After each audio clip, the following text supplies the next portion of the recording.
Hi viewers, restaurant style சாகி பன்னீர் மசால் gravy எப்படி செய்யலான்னு பார்க்கலாம் வாங்க. இப்போ இந்த சாகி பன்னீர் மசால் கிரேவி சப்பாத்தி, நான், சாப்பாடு, இட்லி, தோசை எல்லாத்துக்குமே சூப்பரான ஒரு காம்பினேஷனாக இருக்குங்க. க்ரீமியாகவும் இருக்கும், டேஸ்ட்டாகவும் இருக்கும். இதுக்கு 200 கிராம் பன்னீர் எடுத்திருக்கேன். 5 நல்லா பழுத்த தக்காளி, 5 பல்லு பூண்டு, 3 பெரிய வெங்காயம். இதுக்கு எவரெஸ்ட் சாகி பன்னீர் மசால் பொடி எடுத்திருக்கேன். இப்போ ஒரு கடாய் வச்சு 2 table spoon oil, 2 table spoon butter போட்டுக்கோங்க. கட் பண்ணி வச்சுருக்க ஆனியன் அதில் போட்டு நல்லா இது போல் வதக்கி விட்டுக்கோங்க. 1/2 டீஸ்பூன் சால்ட்டு போட்டு ஆனியனை நல்லா வதக்கி விட்டுக்கோங்க. ஆனியன் குயிக்காக வதங்கி கொடுக்கும். இப்போ இதில் 4 க்ளவுஸ், 2 காடமன் ஆட் பண்ணிக்கோங்க. இப்போ இது நல்லா வதங்கினதும் 5 பல்லு பூண்டு எடுத்து வச்சுருக்க இஞ்சி இதில் ஆட் பண்ணி நல்லா இது போல் வதக்கி விடுங்க.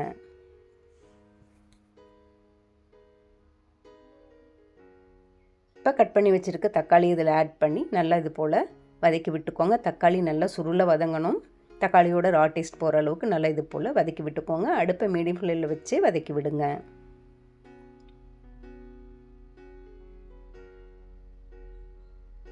தக்காளி இது போல் வதங்கினதும் நான் 20 நம்பர்ஸ் கேஷ்யூ நட்ஸ் இதில் ஆட் பண்ணியிருக்கேன். முழு கேஷ்யூ நட்ஸாக இருந்தால் நீங்கள் 10 கேஷ்யூ நட்ஸ் போட்டுக்கோங்க. கேஷ்யூ நட்ஸ் போட்டு இது ஒரு 2 நிமிஷம் இது போல் வதக்கி விட்டுக்கோங்க.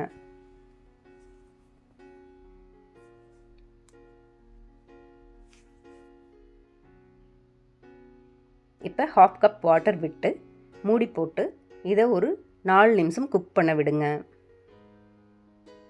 இப்போ ஊற்றின வாட்டர்லாம் அப்சர்வ் பண்ணிக்கிட்டு இப்போ ரெடி ஆகிடும். தக்காளி, வெங்காயம், கேஷ்யூ நட்ஸ் இது பேஸ்ட் பண்ணிக்க நம்ம ரெடி பண்ணிக்கலாம். ஆறுனதும் மிக்ஸி ஜாரில் போட்டு பேஸ்ட்டாக அரைச்சி எடுத்துக்கலாம். அரைச்சி எடுத்த பேஸ்ட்டை இது போல் வடிகட்டி வச்சு நல்லா வடிகட்டிக்கோங்க. வடிகட்டி அதில் இருக்க சக்கையை ரிமூவ் பண்ணிவிட்டு அதோட க்ரீமியான போர்ஷன் மட்டும் நம்ம எடுத்துக்கலாம்.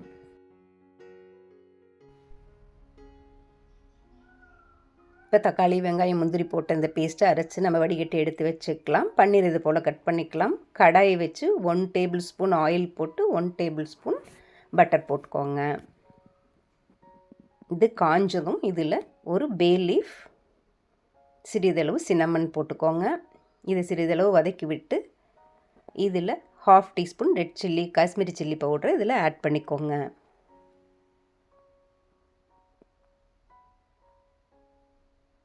இப்போ அரைச்சி வடிகட்டி எடுத்து வச்சுருக்க பேஸ்ட்டை நம்ம இதில் கலந்துக்கலாம். மசாலா பொடி இதில் கலக்கிற மாதிரி நல்லா இப்படி கலக்கி விட்டுக்கோங்க.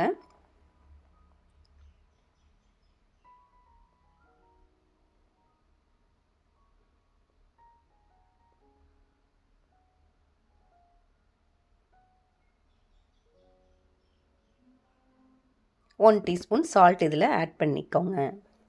டோட்டலாக இதுக்கு 1/2 டீஸ்பூன் சால்ட் போதுமானதாக இருக்கும். இப்போ சாகி பன்னீர் மசால் 1 டேபிள் ஸ்பூன் நம்ம இதில் ஆட் பண்ணிக்கலாம். இந்த சாகி பன்னீர் மசால் நம்மளோட இந்த கிரேவிக்கு நல்ல ஒரு டேஸ்ட் கொடுக்கும். இது 1 டேபிள் ஸ்பூன் சாகி பன்னீர் மசால் பொடியை இதில் நம்ம ஆட் பண்ணி நல்லா இது போல் கலந்து விட்டுக்கலாம்.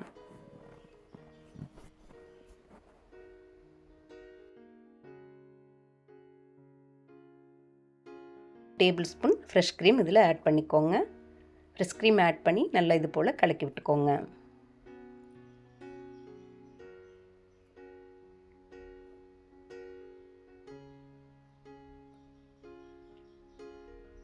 இப்போ எக்ஸ்ட்ரா காரத்துக்காக நான் 1/2 டீஸ்பூன் ரெட் சில்லி பொடி இதில் ஆட் பண்ணியிருக்கேன். உங்களுக்கு காரம் வேணும்னா போட்டுக்கலாம், வேணாட்டி போடாமல் விட்டுக்கலாம். இது ஆப்ஷனல்.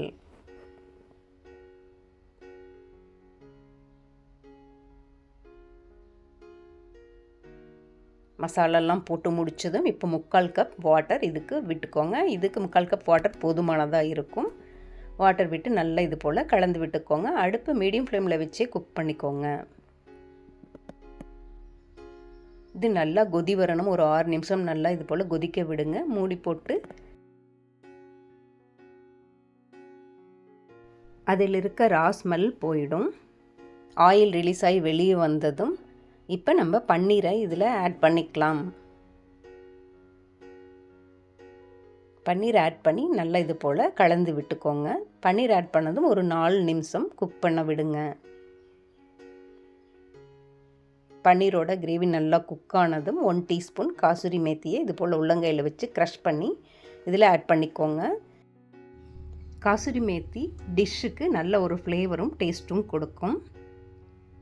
காசூரி மேத்தி க்ரஷ் பண்ணி போட்டு இதை நல்லா இப்படி கலந்து விட்டு சிறிதளவு மல்லி இலையை கட் பண்ணி இதில் தூவி ஒரு 2 நிமிஷம் கொதிக்க விட்டு அடுப்பு ஆஃப் பண்ணிக்கோங்க.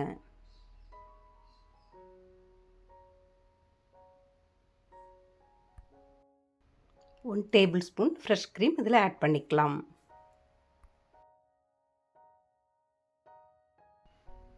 இப்போ டேஸ்டான சாகி பன்னீர் மசால் ரெடி ஆகிடுச்சுங்க. சப்பாத்திக்கு இது எப்படி இருக்குதுன்னு பார்க்கலாம் வாங்க. எம்மியாக இருந்தது. இது போல் சாகி பன்னீர் மசால் பொடி வச்சு நீங்களும் இந்த பன்னீர் மசால் ரெடி பண்ணி பாருங்கள். எப்படி இருந்ததுன்னு கமெண்ட் பாக்ஸில் சொல்லுங்கள்.